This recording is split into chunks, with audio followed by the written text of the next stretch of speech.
दोस्तों भी आप बहुत सारी ऐसी न्यूज़ेस देखने को मिल रही होंगी आपको कि भारत और कनाडा के संबंधों में बहुत ज़्यादा डाउनफॉल हमें देखने को मिला है। हम कह सकते हैं कि अब तक के सबसे ज़्यादा तनावपूर्ण संबंध बने हैं भारत के और कनाडा के। इसके पीछे का रीज़न क्या है? रीज़न है सबसे बड़ा एक जो रीज़न निकल के आया, वो था कि जो एक खालिस्तानी आतंकवादी हरदीप सिंह निज्जर उसकी हत्या का आरोप भारत के ऊपर लगाया जाना। उसके बाद वाद-विवाद और क्रिया-प्रतिक्रिया ये सारी चीज़ें हमें देखने को मिलती हैं।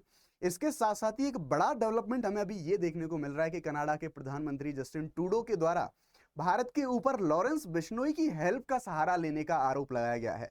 क्या पूरा मामला है? किस तरह से इन्होंने लॉरेंस बिश्नोई को जोड़ा है इन सारी चीज़ों से? स्टार्टिंग से लेके कि क्रोनोलॉजी क्या रही है, किस तरह से कनाडा झूठा साबित हुआ है, किस तरह से कनाडा ने हर एक झूठी कहानी बनाई है, उन सारी चीज़ों के बारे में बात करेंगे और किस तरह से जो रिश्तों में डाउनफॉल आया है, इसके संबंध में हम बात करेंगे। नमस्कार, मैं हूं आपका दोस्त शुभम सिसोदिया और let's crack UPSC CSE Hindi पे आपका बहुत-बहुत स्वागत है। हम बात करते हैं कि पूरा मामला है क्या, बैकग्राउंड में सारी चीज़ें चलती कहाँ से हैं। तो चलिए, शुरुआत करते हैं। अभी कुछ दिन पहले हम देखेंगे कि लास्ट ईयर में जब एक खालिस्तानी आतंकी हरदीप सिंह निज्जर जिसका नाम था, इस आतंकी की हत्या कर दी गई एक अननोन ग्रुप के द्वारा कनाडा के अंदर। और इस हत्या का आरोप लगाया गया कनाडा के द्वारा कि जो भारतीय राजनयिक थे, जो इंडियन ऑफिशियल्स थे, उनका डायरेक्टली इन्वॉल्वमेंट था इसके अंदर, जबकि कैसा दूर-दूर तक कोई सबूत नहीं मिला। ये पूरी तरह से कनाडा के द्वारा बनाई गई एक कहानी थी। अब ये कहानी क्यों बनानी पड़ी कनाडा को? ऐसी कहानी क्यों बनाई कनाडा ने? तो दरअसल मैं आपको बता दूं कि कनाडा के अंदर एक बहुत बड़ा सिख समुदाय रह रहा है। इसके साथ-साथ काफ़ी सारे पाकिस्तानी समुदाय भी वहाँ पर देखने को मिलता है और अभी वहाँ पर इलेक्शन होने वाला है। तो जस्टिन ट्रूडो चाहते हैं कि इस मामले को बहुत ज़्यादा वो जो एक वोटिंग या फिर पॉलिटिकल एंगल देके, वो जो वहाँ का जो समुदाय है, इन समुदायों की जो वोटिंग है, उस वोट को हासिल करने की कोशिश उनके द्वारा करी गई है। इन सारी चीज़ों को बहुत ज़्यादा हाइलाइट करके इन सारी चीज़ों के मामले में हमें ये चीज़ देखने को मिलती है। तो ये था पूरा मामला। अब जब ये मामला बहुत ज़्यादा गरमाया तो हमने ये देखा कि जो इंडियन ऑफिशियल्स थे, तो जब जैसे हम देखेंगे कि इंडियन ऑफिशियल जो राजनयिक थे हमारे, उनको पर्सन ऑफ इंटरेस्ट वो घोषित कर दिया गया कनाडा के द्वारा इस मामले में।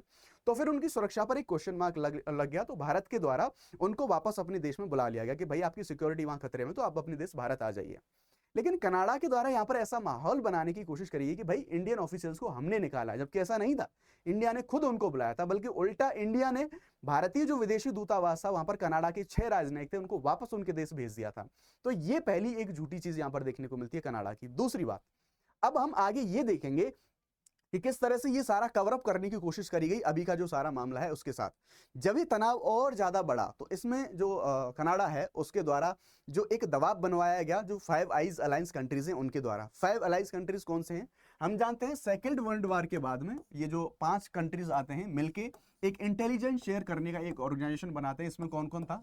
USA, UK, Canada, Australia and New Zealand. ये सारे कंट्रीज के द्वारा मिलकर ये ऑर्गेनाइजेशन बनाई गई और सिक्योरिटी के ऊपर जो इंटेलिजेंस होता है उस इंटेलिजेंस को ये लोग साझा करते हैं। तो ये जो फाइव आइज अलायंस है इसके द्वारा भी पूरा सपोर्ट करा गया कनाडा का। तो ये चीज हमें यहाँ पर देखने को मिलेगी कि जो जब पश्चिमी देशों के ऊपर कोई बात आएगी तो ये फिर एकजुट होते हुए हमें देखने को मिलते हैं। यहाँ पर चाहे भारत के संदर्भ में भी बात करी जाए कि ये सारे जो देश हैं इनके द्वारा कनाडा का समर्थन करा गया और भारत के ऊपर प्रॉपर्ली दबाव डाला गया। ये चीज हमें यहां पर देखने को मिलती है कि इसका जो भी सपोर्ट है पूरा सपोर्ट लेने की कोशिश करी गई इनके द्वारा। लेकिन एक जो बड़ा जो मेजर डेवलपमेंट है, एक देश के प्रधानमंत्री के द्वारा इतना गैर जिम्मेदार बयान कैसे दिया जा सकता है, ये सोचने वाली बात है। यहां पर जो कनाडा के प्रधानमंत्री हैं उनके द्वारा एक नई कहानी बना दी गई। इन्होंने नई एक कहानी ये बनाई कि दरअसल जो कनाडा के अंदर, अब देखने वाली बात ये होगी कि इनके द्वारा पहले जो बैकग्राउंड बनाया, ये बैकग्राउंड इनके द्वारा बनाया गया कि जो भारत जो विरोधी गतिविधियां हैं जो कनाडा के अंदर चलती हैं, उन्होंने ऐसी चीज बोली। इवन इन्होंने ऐसे नोटिफाई किया कि जो मोदी गवर्नमेंट के अगेंस्ट में जो एक्टिविटी चलती है, इन्होंने ये नहीं बोला कि ये खालिस्तानी लोग हैं, ये चीज नहीं बोली। इन्होंने बोला कि जो मोदी गवर्नमेंट के अगेंस्ट में जो लोग काम करते हैं उन लोगों की जो इंफॉर्मेशन है वो इनकी जो ऑफिशियल्स हैं उनके द्वारा शेयर करी जाती है लॉरेंस बिश्नोई गैंग को, और उस गैंग की हेल्प की मदद से फिर उनके द्वारा एक्टिविटी जैसे मर्डर या फिर ऐसे अटैक्स वगैरह वो कराए जाते हैं। ऐसा सीधा सीधा आरोप इनके द्वारा लगाया गया। लेकिन दोस्तों कमाल की बात यह है कि इनके जो पहले जो ऑफिशियल्स थे, इवन इनके खुद के पार्टी के जो लोग थे, उन्होंने इनसे सबूत की बात करी। तो पहले इन्होंने बोला था कि हमने इंडिया को इसके सबूत दे दिए हैं, लेकिन जब सबूत पेश करने की बारी आई तो इन्होंने कैसा भी दूर दूर तक कोई सबूत नहीं दिया। यानी कि पूरी तरह से इनके द्वारा ये चीज झूठ बोला या पूरी तरह से ये सारी चीजें खारिज कर दी गई भारत सरकार है उसके द्वारा। तो ये सारी चीज हमें देखने को मिलती है। उसके बाद हमें इनके कंट्रीज में इनके लोगों के द्वारा ये चीज भी देखी कि जो चाइना वाला मामला है, यानी कि इन पर एक क्वेश्चन लगाया गया कि आपके पास कोई सबूत नहीं है, आपने तब भारत के ऊपर उंगली उठाई। लेकिन जब ये इलेक्शन, पिछला जो इलेक्शन हुआ था कनाडा में, तो चाइना का इंटरफेरेंस देखने को मिला था हमें कनाडा में। तो और वो सारी चीजें इन्वॉल्व भी हो गई थी, सारी चीजें ओपन भी हो गई थी, सब पता भी चल गया था, उसके बाद भी चाइना के अगेंस्ट कोई कार्रवाई नहीं करी गई थी। यहाँ पर ये चीज देखी गई कि जो जस्टिन ट्रूडो हैं उनके द्वारा ये चीज ऑलमोस्ट एक्सेप्ट भी कर ली गई कि हाँ चाइना का इन्वॉल्वमेंट चुनावों में देखा गया था। लेकिन उन्होंने ये चीज भी बोली कि चाइना के इन्वॉल्वमेंट से कोई कैसा भी फर्क नहीं पड़ा जो इलेक्शन हुआ था उस पर, यानी कि कवर अप लेने की कोशिश करी गई इनके द्वारा। तो ये सारी चीजें जो पूरा डेवलपमेंट है ये हमें देखने को मिलता है। अब हम यहाँ पर ये देखेंगे कि ये जो इनके द्वारा जो आरोप लगाया जा रहा था, इस आरोप में एक जो एंगल है ये और हमें देखने को मिलता है। ये बेसिकली पन्नू नाम का ये भी एक आतंकी, एक जो खालिस्तानी आतंकी है वो है। अब कमाल की बात यहाँ पर ये निकल के आती है कि जो जस्टिन ट्रूडो के द्वारा भारत के ऊपर जो आरोप लगाए जा रहे थे, इस व्यक्ति ने एक वीडियो जारी करा और इस व्यक्ति ने एक वीडियो में बहुत सारी चीजों को ओपन कर दिया और ये बोला गया इस व्यक्ति के द्वारा कि मेरे सीधे सीधे संबंध है, मेरी सीधी सीधी बातचीत होती है कनाडा के प्रधानमंत्री के साथ में, और ये सीधी बातचीत होती है इसका मतलब ये है कि मैं डायरेक्ट कांटेक्ट में रहता हूं इनके में। और जो ये सबूत की बात कर रहे थे, जो कनाडा के प्रधानमंत्री जिस सबूत की बात कर रहे थे कि हमारे पास सबूत है, वो कोई सबूत नहीं था। इस व्यक्ति ने सीधा एक्सेप्ट किया है कि भाई जो भी सारी, जब मैं 3-4 साल से मैं इनके कांटेक्ट में हूं, मेरी सीधी बातचीत होती है, तो जो भारत की एजेंसी रॉ है या फिर भारत के जो ऑफिशियल्स हैं उनकी सारी सूचना मैं प्रोवाइड कराता हूं प्रधानमंत्री कार्यालय को, यानी कि जो कनाडा के प्रधानमंत्री हैं उनको। तो ये चीज यहां से जाहिर होती है कि इनके पास कोई भी कैसा भी सबूत नहीं था। फिर उन्होंने कवर लेने की कोशिश करी कनाडा के प्रधानमंत्री ने कि भाई सबूत नहीं हमारे पास इंटेलिजेंस थी। और इंटेलिजेंस क्या थी? ये पन्नू, जो कि खालिस्तानी आतंकवादी अपने आप में। तो ये सारा मामला है, यहां पर भी एक्सपोज हमें देखने को मिलता है कनाडा पूरी तरह से। और जब ये वर्ल्ड लेवल पर सारी चीजें आती हैं, इंडिया ने बहुत कॉन्फिडेंस के साथ इन सारी चीजों का सामना किया और फिर हमें देखने को मिलता है कि जो कनाडा है वो एक बैक स्टेज पर हमें देखने को मिलता है ये सारी चीजें एक्सपोज होने के बाद में।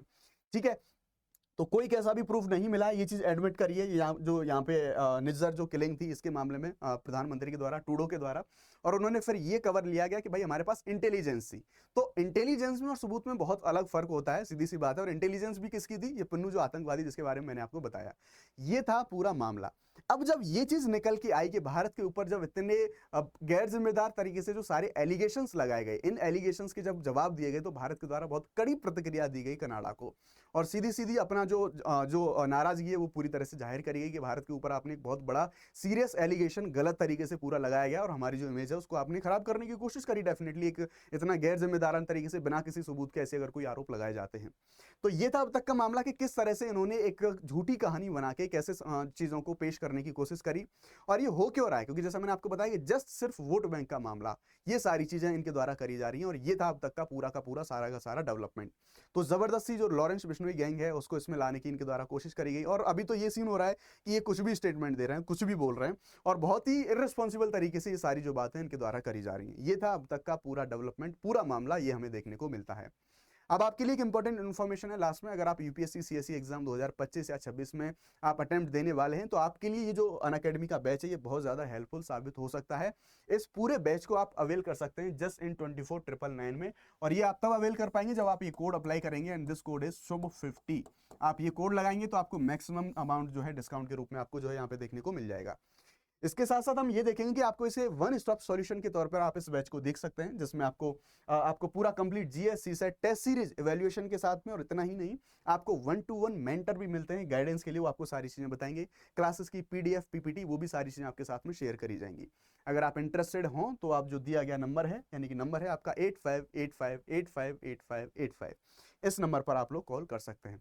तो आई होप मैंने जो आपको इन्फॉर्मेशन दी है, जो अब तक के सारे डेवलपमेंट हैं, वो सारे डेवलपमेंट आपके समझ में आए होंगे। वीडियो आपको अच्छा लगा है तो वीडियो को लाइक जरूर करें और कमेंट में जय हिंद जरूर लिखें।